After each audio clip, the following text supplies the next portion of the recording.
gusto rin mag-drive ng drum. Opo, kasi ano sarili po yung oras.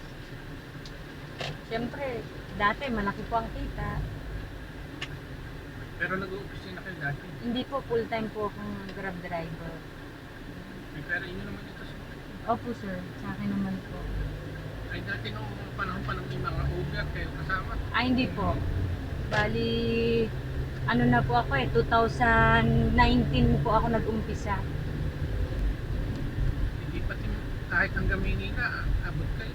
Opo, dati po. Pero ngayon po, ano na lang po ako, Cavite area. Hanggat maaari po. Kasi, ano na ho sa Manila. Sakit na rin ho sa ulo yung traffic. Naranasan ko na rin po yung kasi. Kaya dito na lang. Mas malaki yung bunga mo. Ang kita naman doon yata. Ngayon po halos pareho na. Pero dati po talaga kasi malaki ang kita pag nasa Maynila ka kasi marami pong nagga-grab. Ngayon po dito po sa Cavite marami na pong nagga-grab. Tapos less ng traffic compare sa Manila. Kaya mas okay pa dito Cavite. Hanggang saan ang inaabot? Hanggang saan ba ang sa Cavite ng grab? Ang booking planner po sa amin, tinatawag po namin booking planner, 5 area lang po. Bacoor, Imus, Kawit, Lancaster, tsaka Dasma. Yun po yung duty ko na tinatawag na booking planner. Pero yung sinasako po ng Grab, ang area po is dito sa May Kalamba, Silang, Gentry, 13, Naik, meron na rin po, Kawit, ano ba? Dito sa May Carmona. Ba't hindi nyo sinama sa planner nyo yung Kawit eh? Yun ay Hindi, kasama po yung Kawit sa planner po. Kasi ano nyo, dyan sa binaka, yung bagong kalsada doon sa Miet sa Miet. Kawit, Lancaster, Dasma, Imus, Bacoor. Yan po yung pinakaruta po. Tapos umiikot lang po yung mga driver na yan sa loob ng 8 hours po. Alas 12 ng tanghali hanggang alas 8 lang din po ng gabi. Yung po yung tinatawag na booking planner. Hindi para kayo nag-uopisina lang. Yes po, parang ganun din po. 8 hours din po ang duty. Pero, after nun or before po mag-12 ng tanghali, kahit saan ka, kung gusto mong bumiyahe, basta within area ka ng alas 12 po ng tanghali. Ganun siya. Pero malaki naman ang kita. O parehas din ng mas maliit kaysa na nasa Manila. Hindi po, kasi po kami po tinatawag pong booking planner. Guaranteed po kami na may kita kay Grab na 1,300 sa loob po ng 8 hours. Plus 50 pesos po per rides. Ayos na yung 1-3. Ay, paano yung Gas gas? ko. Ibabawas po doon. Sarili na po namin gas din yun. At least may sigurado ng kita. Sigurado mong may kita sa loob ng 8 hours. Ngayon, pwede pong dumagdag yon, pinaka-guaranteed lang po namin yung 1.3. Ibig sabihin po, kung more than sa 1.3, kung more than po kami, hindi na po kami tatapalan. Kumbaga tinatapalan lang po kami kapag mababa sa 1.3 yung kinita namin. Pero pag lumagpas na kami doon, hindi na kami tatapalan. Kaya, sigurado ho. Kaya pagdating naman po sa Manila, kung kukumputin po ng alas 12 ng tanghali hanggang alas 8 ng gabi, biyahing Manila tsaka biyahing Cavite, halos pareho lang din ho. Mas malaki pa ho yata kami dito. Kasi doon ho, bago mo madrap ang pasahero, 1 oras, 2 oras. Kaya halos pareho lang din po. Pero hindi naging disadvantage sa inyo dahil babae siya. Pag babae, medyo diba kasi pangkaraniwan ng driver ay lalaki. Ano naman sir, dumarami na rin naman po kaming Grab driver. Dati, syempre pag baguhan ka, medyo ilangan ka kasi unang-una, karamihan nga po is lalaki ang driver. Minsan, may mga pasahero na mas naiilang pag babaeng driver. Kaya yung ibang mga instead na upo rito sa likod. Pero ngayon po, na po equal na po Hindi na po nahihiya yung mga pasahero na kahit tumabi dito sa unahan Buti yun, hindi kayo yung kung hinuhulugan hanggang parang medyo mahihirap-hirapan kayo sa 1-3 guarantee na rin. Ay, opo, hindi po advisable yun. Hindi po advisable yung 1-3 na yun sa ano. Pero hindi, sa ngayon po, yung 1-3 na po yun sa 8 hours, okay na po yun. Basta po, habaan mo yung oras. Before ng duty mo ng ano, ng booking planner, may biyahe ka na makalimandaan ka, okay na po yun. Tapos after mo po ng 8 o'clock, biyahe ka pa rin, may 500 ka pa rin, makakabayad ka. Pero kung bibiyahe ka lang po within 12, yung 8 hours na yun, parang hindi po talaga kakayanin. Kasi hindi naman yan lang, ini-maintenance pa na sa sasakyan. Opo, ano din po, kahit sa Maynila din po, pag 8 hours lang po ang biyahe, hindi rin po kinakaya na mag-boundary ngayon. Dahil sa baba po ng ano, pamasahe namin. Pero Grab lang kayo, hindi kayo in-drive, hindi kayo Hindi po. joyride. Grab lang po ako. But alam niyo po, sir, Yung mga sa limit ko lagi nakikipag-usap sa mga Grab, lagi kasi kami nag-Grab, kaya lagi kong akala ko nagpe-pretend lang ho kayo na pasahero, Grab driver din kayo eh. Sana nakakausap yung iba na may mga boundary hulog, ganyan, nakakausap pa rin sila. Nakikipagkwentuhan ako sa dami, ha? Kasi wala na kaming ginawa kundi mag-Grab, hindi na kami nag-ano. Hindi na kami Hindi na kami nag-BG. lagi na kami Grab kasi dalawa naman kami, babayaran, ngayon na rin. Tapos, minsan tatlo, hindi naman ka na. Makadala sa jeep. Pero kung nag-iisa lang ako, hindi ako mag-Grab, hindi naman kami naalis talaga, kaya lahat Kaya kasi pag mag-isa ka lang sa Grab, iisipin mo medyo malaki ang pamasahe. Pero kung dalawa kayo, 3, 4, okay na okay. may malimit naman kami pag naani Dalawa. Pinaka-unti itong Dalawa. Apat iba. Talagang sulit po talaga. Yun na rin ang pagka kinocompute ko. Pareho lang. Kailangan differential. Mhm. Hindi na. Hindi ka naakit babaho ng ano, tulay. Tapos yun, nakikipagkwentuhan lagi ako sa mga driver. Palipas ano ho, palipas inip. Katulad niya, pagka-traffic, ito lang, anong gagawin kung di makipagkwentuhan? Meron din naman driver na ay makipagkwentuhan. Ay, Meron opo. gusto yung nakikipagkwentuhan. Mostly po kasi dapat po nauuna sa driver po, sa pasahero po yung pakikipag-usap eh. Kaya yung iba pong driver, hindi po yun umiimik hanggat hindi kayo nagsasalita. Kasi po, isa po rin yun sa amin sa Grab na inaano din sa amin, ina-advise. Yan minsan mapapansin nyo, hindi nagsasalita talaga yung driver, hanggat din yung kinakausap. Hindi siya hindi siya nakikipag, ano ba yun, palitan ng salita. Siguro yung chismoso lang yung pag-usap sa kanila. Kaya ganon. Kaya marami ako Kaya marami ho kayo. Pero kung katulad nyo, hindi nyo ko tinanong, hindi rin ako magsasalita hanggang makababa kayo. Katulad ko may meeting na. Mas pabor po sa amin yung gano'n yung mga karamihan sa driver na nakipag-usap. Kasi naliles yung inip eh.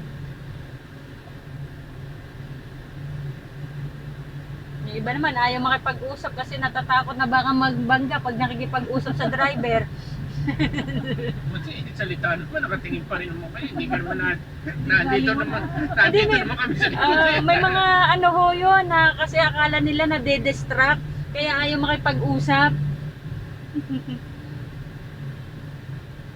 mahirap dito sa inyo, pagka maiinit, at saka nagugutot, tanghalian. Ay hindi po, nakapag-off po kami ng aming application. Pag ayaw na po namin tumanggap ng pasahero, na-off po namin yung apps namin. Ganun po yung kunyari, bago kayo bababa, naka-off na po yung apps namin para hindi kami pasukan ng booking. Ganun po yun. Kasi pagka ihing-ihing kami, hindi hirap naman maghanap. Pag pag Grab driver ka, dapat pa kabisado mo lahat ng ihian. Lalo pag babae.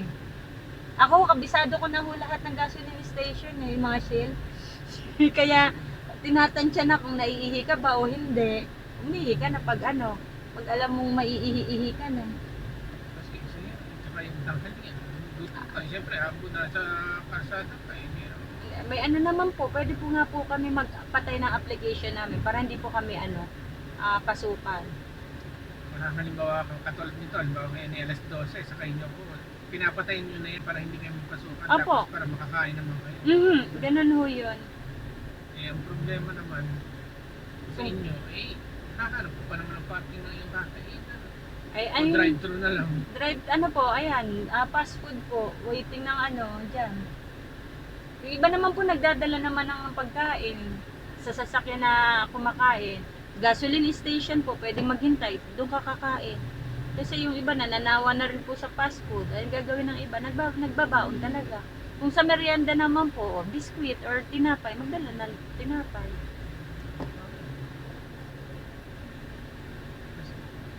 Yung napausap ko, taga Batangas eh. Mhm. Kinikwento nila, may dala ng damit o dito Apo. na sasakyan natutulog kasi bang hinuhulugan niya yung sasakyan. Mhm. Tsaka masyado pong malayo kung mag-uuwian siya. Yung ginagawa po talaga ng iba, weekly po sila umuwi, lalo't mga malalayo, mga Batangas, yan, mga Rizal. Natutulog na sila, meron silang alam na tulugan kung saan Mhm. natutulog ang sasakyan. Oh, yung mga ano, gasoline station or minsan ho sa parking area, doon ho natutulog, magpe-pay parking po. Ganun ho. Meron na rin silang mabayaran yung 20 po ata. Meron ho. Para Parang- na nasa abroad. Oo, parang nalilis po ng ano. Kasi kung uuwi nga naman po ng Batangas, is masyadong malaki ang gasolina. Tapos babalik ka pa.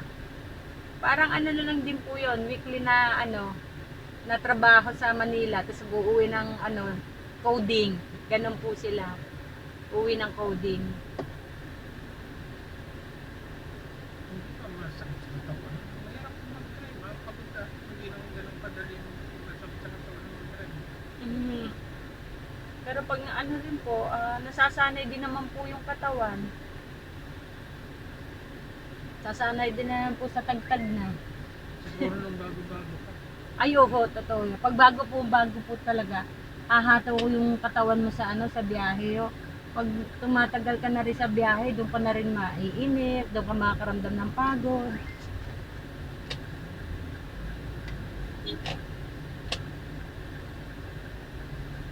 Paano yung pagka yung mga masisikip na katulad dito sa Dasma, dyan sa mga area, sakto-sakto lang ang Sakyan po. oo, eh, pagka nag-book sa iyo o nagpatid doon sa lugar na yun, eh, sakto lang, hindi naman kasi ang dalo. Atras po, pag may memang mapilit pong mga pasahero, ipasok mo ngayon, ang labas mo, paatras po. Mas okay pa nga po biyahe dito ng Cavite compare sa mga katulad mo ng mga bikutan. Mas maliliit po yung mga ano dyan, sa mga pembo-pembo. Mas Maliliit maliit pa rin ang ang mga kalsada kalsada, dyan. opo. Mga pembo, tapos sa mga tondo. Kasi may biyahe pa rin naman po ang tondo eh. Minsan, papasok mo yung sasakyan mo, itatanggalin yung nakaharang para makadaan ka. Kaya mas okay pa rin po ang ano compared di sa Manila, yung kalsada dito ng Cavite. Eh, ako naman po kasi halos nalibot ko na rin po yung Manila. Kaya mas okay dito sa Cavite. Bihira po dito yung makikipot na kalsada na minsan eh isang dangkal na lang yung pagitan ng dingding. Eh, dyan sa ano, sa Saan po? GMA, di ba ang tatarik ng ano dyan, sa loob dyan? Sa Di ba? GMA, yung mga patarik ko. Ay, matatarik lahat dyan. San Pedro po yan, sa San Pedro may mga matatarik po dyan na mga ano. Kaya naman din po. Kasi dati nakapunta ko dyan sa GMA, ano, di pa atras ganyan, sa sobrang tarik, di pa atras naman. May tarik nga ho dyan sa GMA. Yung papunta ho ng Patagos po yan ng pa San Pedro, Palanggam. Sa harap lang naman maganda, kung sa tuwid na ganyan, Ah. mayroon sa maloob-loob. Wala na ho. Minsan naman po, kaya naman din po. Once po naman kasi nakapasok yung sasakyan mo, ibig sabihin po, makaka-atras ka dun. Tama. Eh, paano yan? Katulad dito, ang maintenance eh. Pero, marunong ka na rin mag-company. Ay, hindi ho, may ano naman po, may ano ho ako, mekaniko. Kakala ako eh. Ay, hindi ho. Hindi ko pa ho. Mekaniko ka na rin eh. Hindi ko pa ho pinag-aaralan eh. Parang binabala ko nga rin po eh. Kasi dapat naman yung condition lang yan. Mhm. Eh, mararamdaman naman din po ng ano yan eh, ng driver kung may problema yung sasakyan. Pero matipid itong Avanza. Ay, opo, matipid naman po itong Avanza kasi ano rin to sir, 1.3 lang din to eh. Parang, paano yan? Hanggang kailan itong sasakyan ito pwede na... Ibiyahe po? Oo, di ba merong sasakyan? Hanggang next year pa ho. Hindi bibili ka na ng panibagong sasakyan. Opo, dapat po. Kung Although, sakali. hindi mapipilitan ka na humapit ng trabaho ng ano doon dahil maghuhulog ka na. Oo, Mapipilitan ka ng... umaba ng biyahe. Oo. Kasi another ano ka na naman eh. Sapalaran na naman sa ano, sa kita. Anong bibiliin mo? Ay, kung maganda nga ako, kung may pera talaga, expander pang 7-seaters. Ay, kung wala akong perang pang ano na lang po, Toyota Vios na lang. Kung tutuusin naman po, kung pang-grab lang din naman po, okay naman yung Vios. Kasi mostly, karamihan naman talaga po, 4-seaters ang sumasakay. Nagiging 7-seaters lang din naman madalas din yan kapag may mga okasyon. Kasi yung pang family talaga, mas malakas ang demand din ng 4-seaters. Kaso, mas advantage nga po yung 7-seaters dahil pwede mo siyang i-4, pwede mo siyang i-7-seaters. Ganun siya. Eh kung ayaw mo naman masyadong malaki ang monthly mo, di-use na lang. 4-seaters, sedan. Pero kasi yung... Wala bang nagagarap na naka-BYD? Mura rin daw yung BYD, yung electric car. Yun po yung pinag-uusapan sa Grab na parang last month parang may nag-ano po sa Grab na BYD po, parang iaano ni BYD sa Grab yung sasakyan. Hindi ko na po alam kung ano ng follow-up ng usapan na gano'n. Kasi electric car, hindi mas... Yun po yung ano nila noon. Last month pa ho nag-usap ng gano'n. Magandang kitaan. Kasi electric car. Tapos pag naubos, sabi nila, pagka daw naubos na yung charge ng electric, saka parang gagana si kuryente, yung hybrid ni BYD. Saka pala kung ano Yung gas po, oo yung gas. tatapusin mo, nasa kapupunta yung si ano. Kaya pinagkwento rin, Grab driver din ang kausap ko. Na sinasabi niya na ang full tank daw ay isang buwan na hindi pa nababawasan kasi nga yung Sa kuryente po kaya? hindi ba wala namang bayad niya sa mga magpapacharge, nag-charge na Ay hindi pa naman po talaga lahat ng mall merong ganyan na charging. ay dapat yung BYD. Ayun po ang pinag-uusapan ng ano. Parang maglalabas si Grab na sila ang mag-ano. Wala kang kita, income kung libre ang charging sa mga mall. Parang hindi pa sabi dyan sa paliparan yung Ibilyar City rin na ginawa niya. Meron po. Malaki daw. Ay oo, mahaba ho yung kalsadang Villar City. Napakahaba. Mula Windward, kung alam niyo ho yung Windward, mula doon sa lagpas ng Windward hanggang diretso pa NCX po, Villar City po yan. Diyan magtatayo po ng UP Dasmariñas. Saka yung mga style BGC daw po, mga mall, ay mga building. Kasi dito sa atin sa kapit. Kaso hindi pa nauumpisahan eh. Ibebenta mo na ito pang down. Hindi po, panggamit lang din po sa bahay. Pagka bumili ka na ng panibago. Opo, may 2 driver naman po akong anak.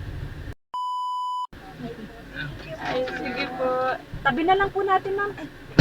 Para bukit ko na lang po, umalis na siya eh.